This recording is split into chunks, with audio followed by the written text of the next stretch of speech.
Live mula sa GMA Network Center, 20 taon nang nakatutok. 24 oras. Magandang gabi po, Luzon, Visayas at Mindanao. Hindi sumipot sa ikalawang pagkakataon si Vice President Sara Duterte sa investigasyon ng NBI kaugnay sa kanyang mga naging pahayag at banta laban sa Pangulo, First Lady at House Speaker. Hindi raw kasi siya kumbinsidong magiging patas ang investigasyon. Sabay sabing hindi niya pinagsisisihan ang mga pahayag. Wala na rin daw dapat ipaliwanag kaugnay sa paggastos ng confidential funds ng kanyang opisina. At nakatutok si June Veneracion. Sa halip na humarap sa investigasyon ng NBI, kaugnay ng kanya umanong banta laban kay Pangulong Marcos, First Lady Liza Araneta Marcos at House Speaker Martin Romualdez, mas pinili ni Vice President Sara Duterte na harapin ngayong araw ang media. Sabi ng pangalawang Pangulo, wala naman daw kasi siyang aasahan na patas na investigasyon. Dahil kung nakita niyo naman yung mensahe ng Pangulo, sinabi niya ganitong mga kriminal na gawain ay hindi ko palalampasin.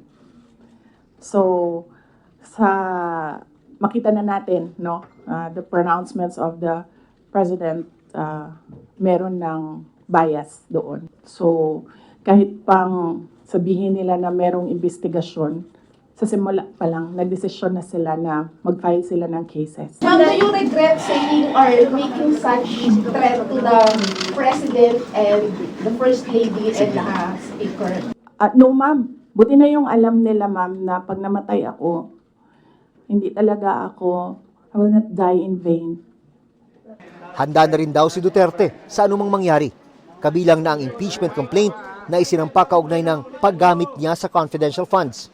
Ang worst case scenario na nakikita namin is removal from office, impeachment, and then patong-patong na mga kaso, multiple cases to be filed, which the lawyers already told me to expect as well.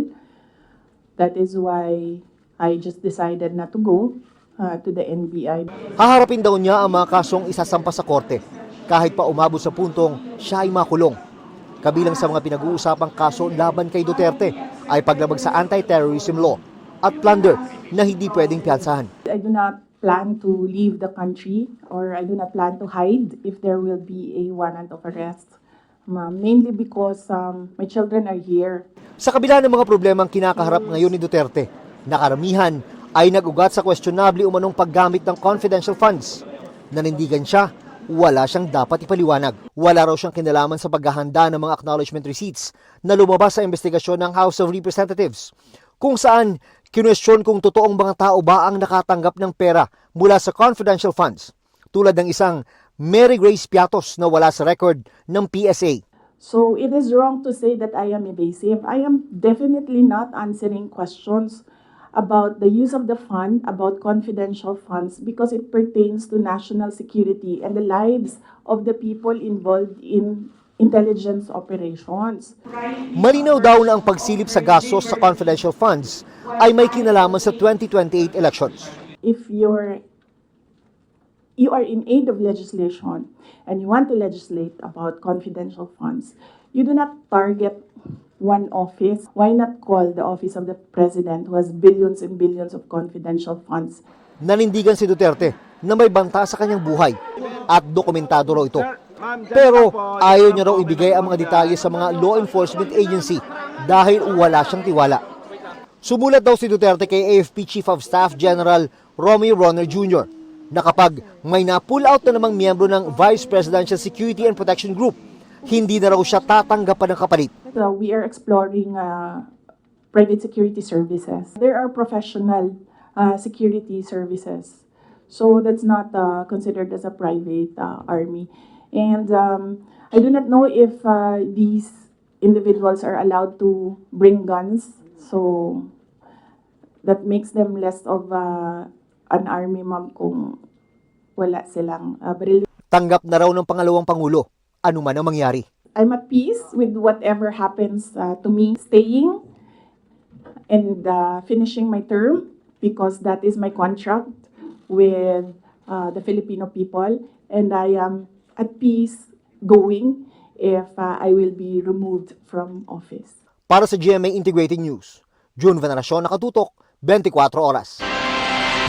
Kaugnay pa rin ang hindi pagsipot ng bise, tuloy lang daw sa pangangalap ng ebidensya ang NBI. Para yan sa binubuo nilang fact-finding investigation at sa isusumiting rekomendasyon sa Justice Department sa unang bahagi ng Enero.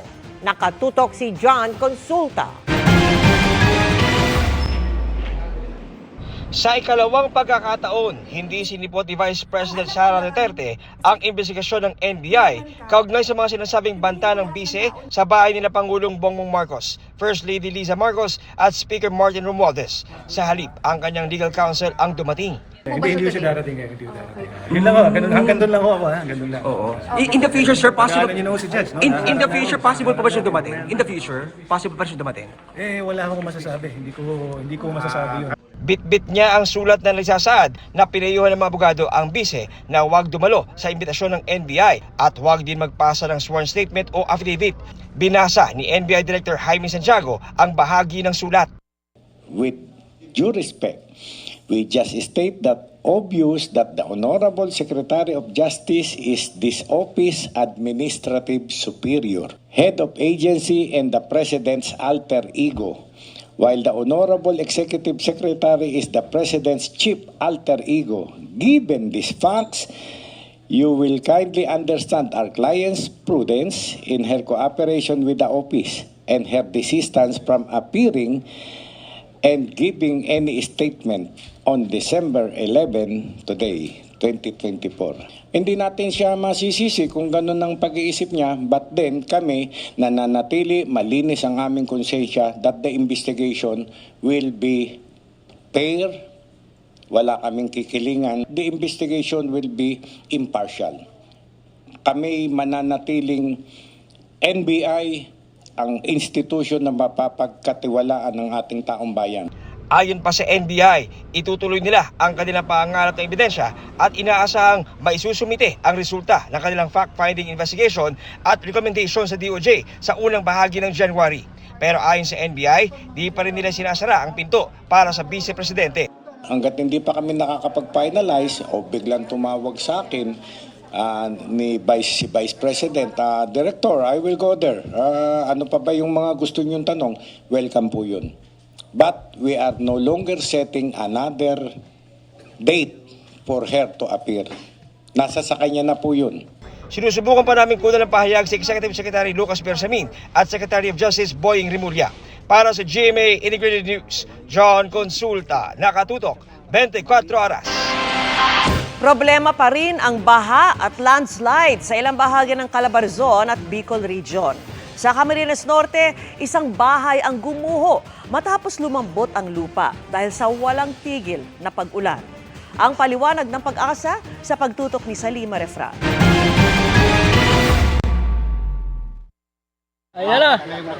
Nasa bingit na ng pagkakahulog ang bahay na ito sa bayan ng Labo, Camarines Norte. Ay, yan na! O, tao! Ilang saglit lang, Diretso na! Ayan na!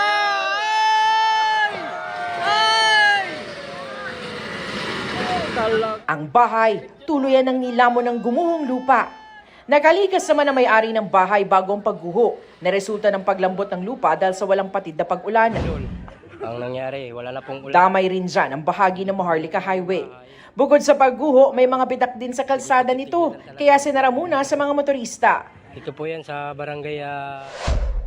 Halos bubong na lang din ang naaaninag sa ilang bahay sa bayan pa rin ng Labo dahil sa baha. Hindi rin madaanan ng pangunahing kalsada papasok ng bayan ng Kapalonga. Nagsagawa na ng clearing operations para maalis ang mga nakahambalang na mga sanga at nagkalat na putik sa kalsada. Tulungan sa mga yan! Baha rin ang nagpahirap sa pagtawid ng mga residente sa 3 barangay sa Tagkawayan, Quezon. Ang grupo ngang ito, tulong-tulong na para maitawid ang isang motor. Pati ang paaralang ito sa lugar, lubog din sa baha. Kaya ang ilang gamit pang eskwela, tuluyang nabasa. Ayon sa Pag-asa, dulot pa rin ng shear line o yung banggaan ng malamig na amihan at mainit na easterlies ang mga pag-ulang yan. Nakakaapekto yan sa ilang lugar sa Central Luzon, Calabarzon at Bicol Region. Para sa GMA Integrated News, Salima Refran, nakatutok, 24 oras. Kalunos-lunos ang sinapit ng isang siklistang nadamay lamang sa aksidente sa Noveleta, Cavite. Naputulan siya ng braso matapos maipit sa pagitan ng dalawang bus. Nakatutok si Dano Tingkungko.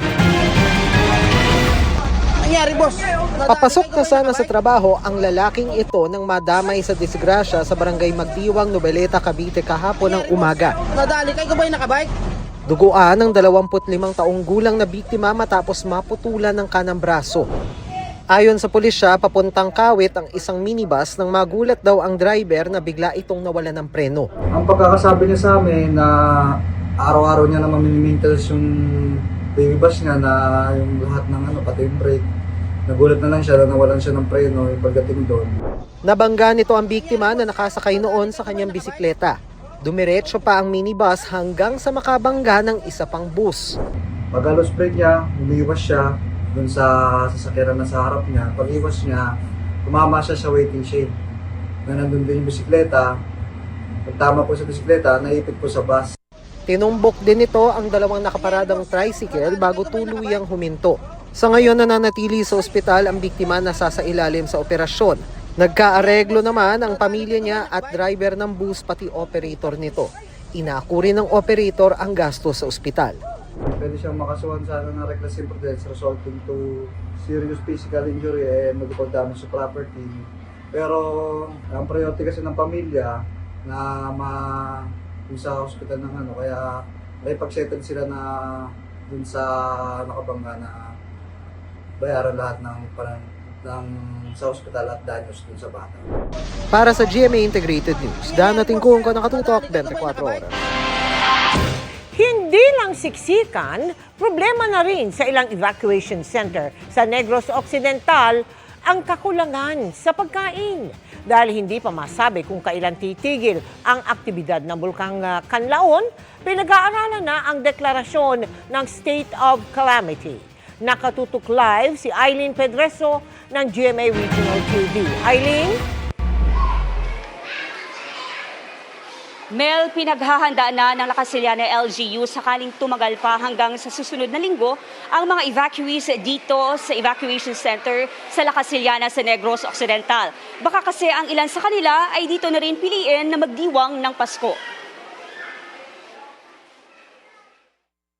Diyos ko, akong kabataan, wala pa di maluoy, mangka Diyos ko. Mag-isa lang na lumikas ng pumutok ang Mount Canao noong Lunes ang 62 anyos na si Rebecca sa evacuation center sa Lacasilyana, Negros Occidental. Dahil senior na at hindi pa nakaka-recover sa stroke, nananawagan siya sa mga kaanak na bisitahin at tulungan siya. Tiway kami bulong kagdas ng tanan eh. Tawag ko ganyan sila, agad tagaan niya kami. Si Rochelle naman na may 6 na anak. May inaalagaan ding 9 na buwang gulang na sanggol sa evacuation. Daw kabudlay sa sitwasyon namin. Oo, kapag may bata gamay. Sina Rebecca at Rochelle, kabilang sa mahigit 9,000 residente na pansamantalang nananatili sa 11 evacuation center sa bayan. Sa dami, bukod sa problemang siksikan, palaisipan na rin sa LGU kung paano mapapatuloy ang pagsusupply ng pagkain at iba pang pangangailangan ng evacuees. Problema natin is the food. Siyempre, ang DSWD, ang province, meron silang mga food packs na pwede nating i-repack. We need na bigyan sila ng gulay or any ulam. So, yan ang problema. And of course, mobility and transportation. Upang masigurong malinis ang inuming tubig, naglagay ng ilang water filtration system sa mga evacuation center. Kagabi, na-monitor ng FIVOX ang pag-ulan sa paanan ng bulkan. Naranasan naman ang mahinang pag-ulan sa La Carlota City sa loob ng ilang minuto. Ang baho sang asupre, kalaing gidya kagabi. Di amo na din man nervyos ka man ma'am eh. Amo man naman kita anhan gid namon sa tanan nga kun ano mag-incase maging emergency mabakwit na gid kami.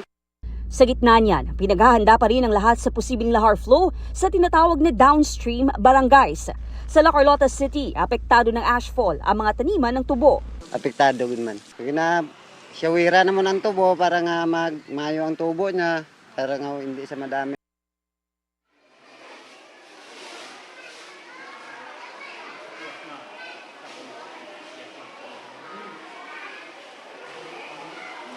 Mel, patuloy naman ang koordinasyon ng LGU sa iba pang ahensya ng gobyerno upang matugunan ang pangangailangan ng mga evacuees. Yan munang latest mula dito sa La Casillana. Balik sa inyo dyan, Mel. Maraming salamat sa iyo, Eileen Pedreso ng GMA Regional TV.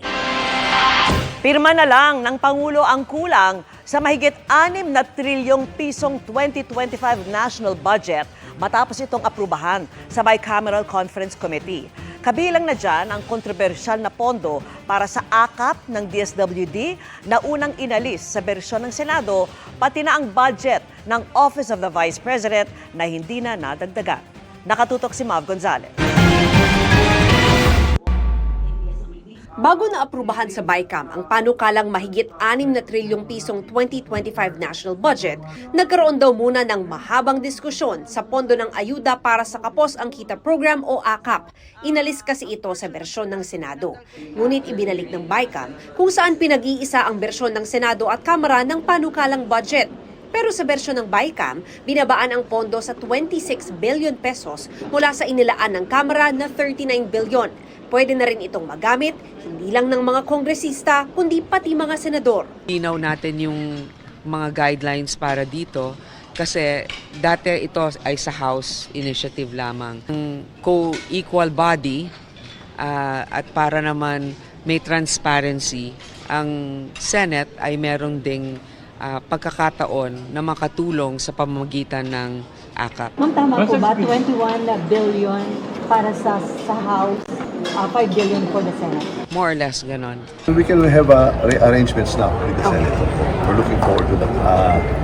We were supported by the Senate. Nasa 21 billion ang AKAP ang para sa mga kongresista habang 5 billion ang para sa mga senador. Pero giit ni Poe, depende pa rin ito sa pangangailangan ng nasasakupan ng mambabatas at nasa ilalim ito ng pondo ng DSWD. Nanatili naman sa 733 million pesos ang pondo ng Office of the Vice President. Dahil hanggang sa huli, wala na raw formal o informal request ang OVP na dagdagan ng pondo nila. Meron namang pagkakataon yung Office of the Vice President na tumulong pa rin. Meron silang social services allotment na 600 million na pwede nilang gamitin para dyan. Hindi naman sila nawalan, capacitated pa rin sila. Inalis din ng BICAM ang 74 billion peso subsidy para sa PhilHealth sa 2025. Ngayong taon kasi, naging kontrobersyal ang paglilipat ng PhilHealth ng sobrang pondo nila sa National Treasury. Tiniyak naman ni Poe na tinaasan ang pondo ng mahahalagang ahensya, partikular sa social protection, livelihood, kalusugan, edukasyon at disaster response. Base naman sa BICAM report, ilan sa mga ahensyang nadagdagan ng pondo pagdating sa BICAM ay ang Department of Public Works and Highways, ang Department of National Defense at ang Kamara. Ang Office of the President dinagdagan din ng mahigit 5 billion pesos para maging 15 billion ang pondo. Ilang increase sa budget na isinulong ng Senado ang hindi napagbigyan. Sa sektor ng edukasyon halimbawa, nasa 45 billion ang nabawas sa DepEd, SHED at SUCs. May ilang senador na hindi muna pumirma sa BICAM report. Hindi ko muna po pipirmahan yung budget BICAM report. But as soon as I know what my or our votes will be, I will inform the good Finance Committee Chair and Senate President. Sabi naman ni Senate President Cheese Escudero, sinikap ng BICAM panel na sundin ang plano ng Pangulo kaugnay sa pambansang budget. Binigyan ng malaking mandato ng ating mga kababayan ng Pangulo para ipatupad yung kanyang mga pangako, plano at vision para sa ating bansa. Marapat lamang na bilang mga miyembro ng Kongreso, bigyang daan natin na magawa niya yung kanyang pinangako. Para sa GMA Integrated News, Mav Gonzalez, Nakatutok, 24 Oras.